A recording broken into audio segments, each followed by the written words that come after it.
Buenas tardes a todos y bienvenidos al invitado de Radio Francia Internacional.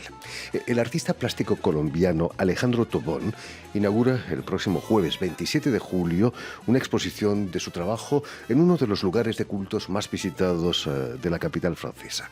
Se trata de la iglesia de Saint-Merry, construida en el siglo XVI con el estilo gótico flamígero y apenas a 500 metros del centro Georges Pompidou, quizás la catedral europea más visitada del arte contemporáneo. Y precisamente para hablarnos de esta exposición y de su trayectoria en el mundo de las artes plásticas, Alejandro Tobón ha sido tan amable de venir hasta nuestros estudios. Buenas tardes, Alejandro. Jordi, buenas tardes y gracias por invitarme. Es un placer tenerte aquí entre nosotros. Permíteme que explique antes que nada, Alejandro, que has nacido en la ciudad colombiana de Medellín en 1978, donde vas a estudiar artes plásticas en la Escuela Popular de Arte para después licenciarte en Bellas Artes en la Universidad Nacional de Colombia. Cuentas que Medellín tiene un excelente clima, aunque a veces ese clima es algo violento, ¿no? ¿O no? Menos ya, quizás. Sí, pues finalmente es una ciudad latinoamericana con mucha fuerza en sus personas que la habitan. El clima es increíble y sin duda hay vientos y climas también a veces hostiles y complicados. Es cierto, Alejandro, que ya de pequeño hacías maquetas con trocitos de madera que recuperabas en cualquier lado. Sí, realmente no sé por qué lo sabes, pero es así. Sí, en familia de carpinteros, mi padre, tíos santeros, fabricantes de imágenes religiosas, pesebres y demás. Y crecí como en medio de esto y curioso con elementos para desarmar, grabadoras, radios, muebles. Y sí, hacía pequeñas maquetas como a manera de juguetes. ¿Qué significa para ti el serrín, el olor de madera cortada? ¿Es un recuerdo importante en tu infancia? Sí, sí, sí. La verdad, pues sí me trae como asuntos del juego, curiosamente, ¿cierto? Que jugábamos como en unos talleres. Y bueno, la madera en sí es como cortar especias, ¿cierto? Es como tener, no sé, albahaca, comino, tomillo, el cedro, el cidrón, el roble, ¿cierto? Son eso. ¿Tenías, Alejandro, ya entonces claro que querías ser artista o no? Eso va a venir poco a poco. Pues realmente esa claridad la seguimos descubriendo, ¿no?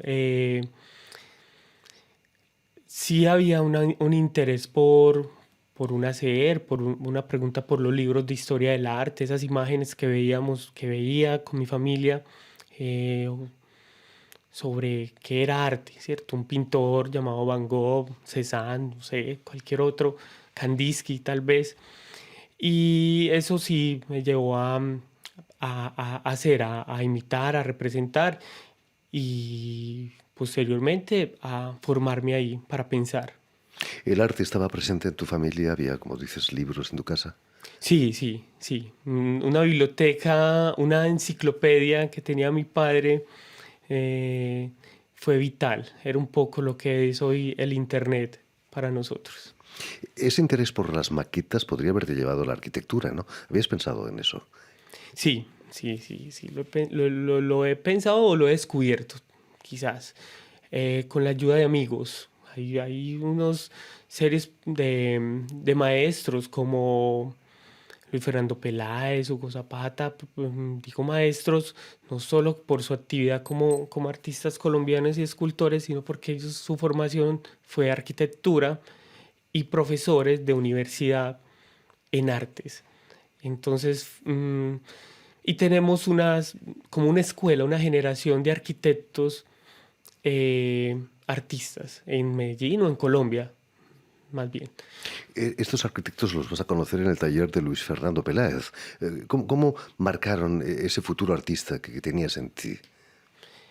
Eh, pues van, estas experiencias lo que hacen, quizás en mi formación, es definir eh, mi postura frente al arte como modo de vida realmente, ¿cierto? Como una práctica social, cultural, cotidiana, pero también de serlo y solucionar mi vida por medio del arte, ¿cierto? Fue un poco lo que, dentro de tantas enseñanzas del maestro Luis Fernando Peláez.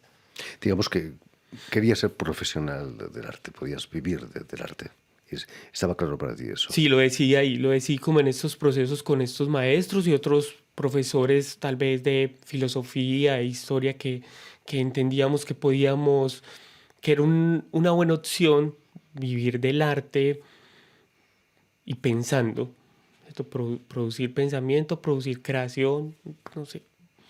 En el 2005, Alejandro, vas a participar en la muestra de arte joven del Museo de Arte Moderno de Bogotá.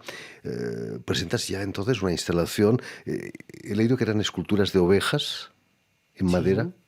Sí, sí, sí, era un...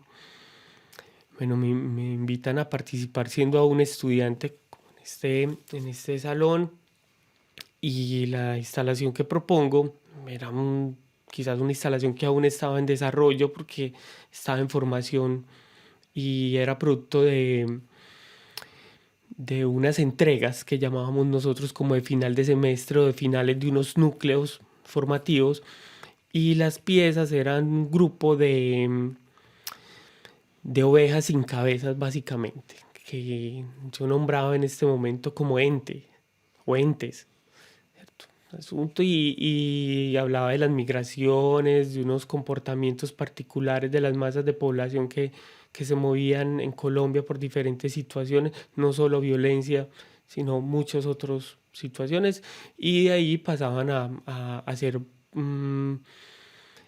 grupos humanos que se movían en Latinoamérica o en otros continentes. Alejandro, ¿entonces ya utilizabas madera reciclada en tus trabajos?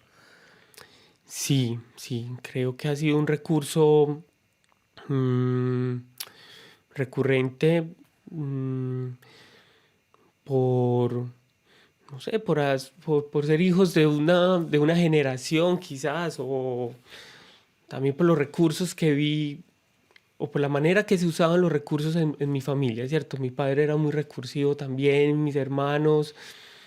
Veíamos que vivíamos en una comunidad, en una sociedad, en un barrio donde la gente aprovechaba todo.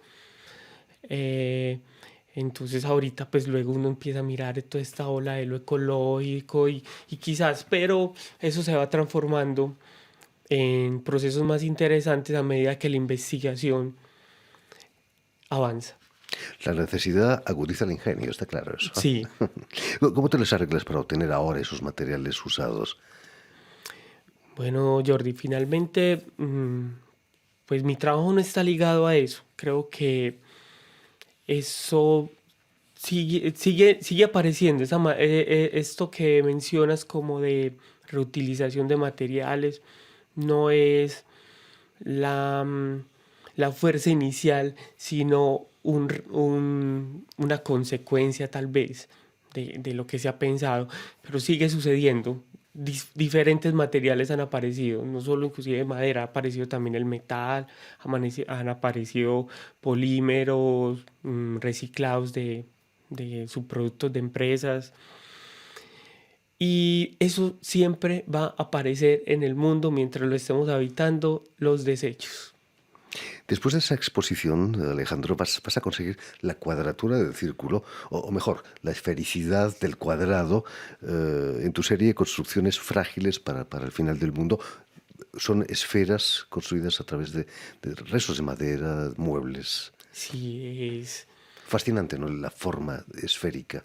y, y es, y es fascinante porque es una construcción del caos. Es tratar de ordenar unos asuntos que tenemos que buscan, que buscamos desde la infancia un poco, de tener un lugar, un espacio, la construcción de una vivienda, de un nicho, de un nido.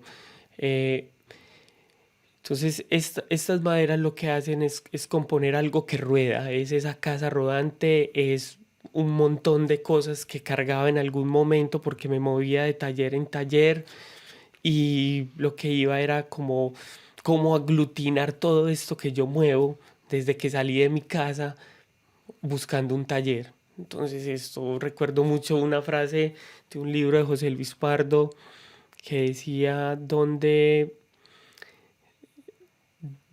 al final tener un lugar tranquilo para caer muerto, algo así, ¿cierto?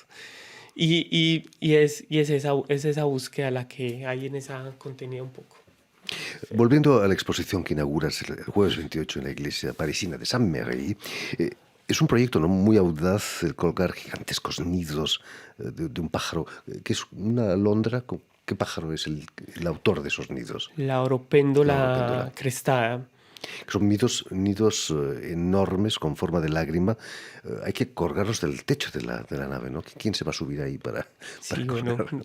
ha sido además un trabajo muy interesante lo que preguntas cómo van a ser colgados. Pues la iglesia está muy bien configurada, muy bien organizada y tienen un sistema porque el lugar como tal ha sido en los últimos tal vez décadas pensado como un lugar expositivo para el arte contemporáneo. Y tienen un sistema de unos motores mm, aún como automáticos, unos cables automáticos que bajan desde bueno, no recuerdo esta parte de la Técnica. cubierta de la iglesia, bajan por unos agujeros que están destinados para ciertas cositas así y de ahí suspendemos los nidos y los tenemos ya calculados a qué alturas van algunos o en fin. es- Finalmente, el hombre es un animal que construye nidos, ¿no? sí, sí, sí. Le Y llamamos casas, le llamamos edificios, pero son nidos, ¿no? También.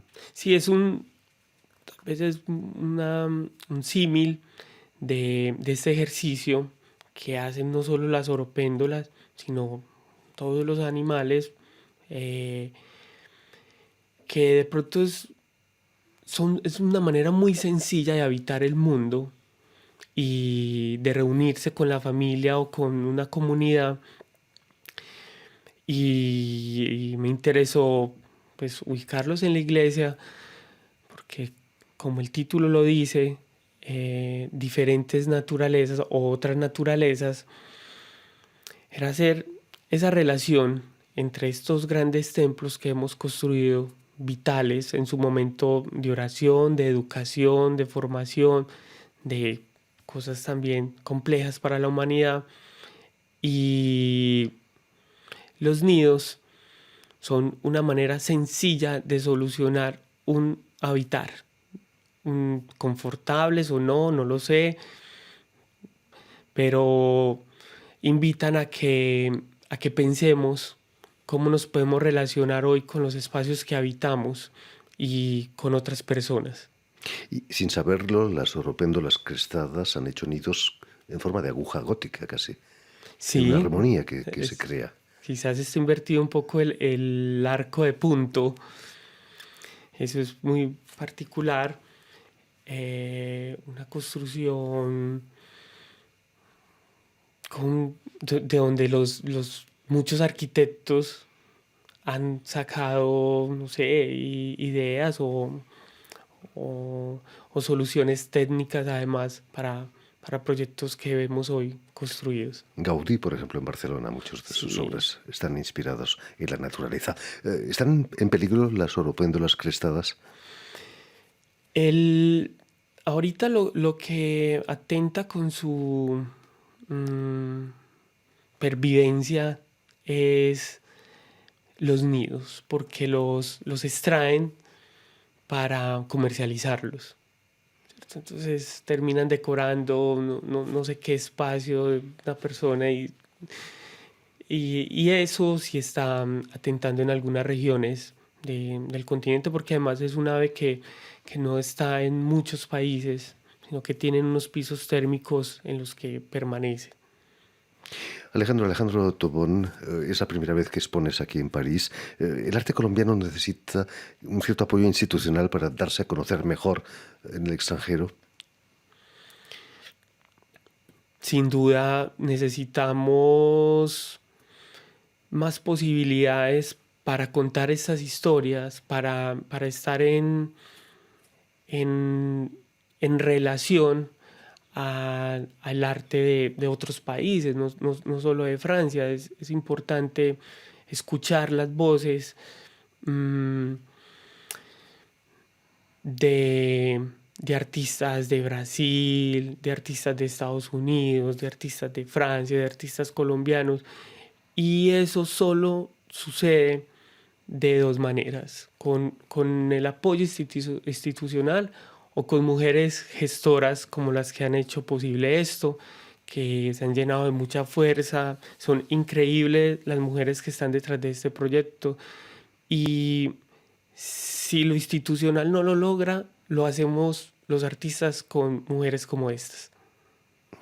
En fin, pues ya lo saben, tienen una cita el jueves 27 de julio para el vernissage de la exposición del artista colombiano Alejandro Tobón en la iglesia Sainte-Marie, aquí en París. Y si quieres volver a escuchar íntegramente esta entrevista o incluso verla en vídeo, porque hoy la radio la podemos ver, lo puedes hacer en las redes sociales, en YouTube y sobre todo en nuestra página web RFI en español. Permíteme también dar las gracias a Jonathan Brady, quien ha estado detrás de los cristales al tanto de la realización de este programa. Y sobre todo saludar también a nuestros oyentes que nos siguen por radioemisora UGED en Durango, en México. Desde allí nos escuchan. Muchísimas gracias de nuevo, Alejandro, y mucho éxito aquí en París. Muchas gracias al canal y a todos. Que estén muy bien.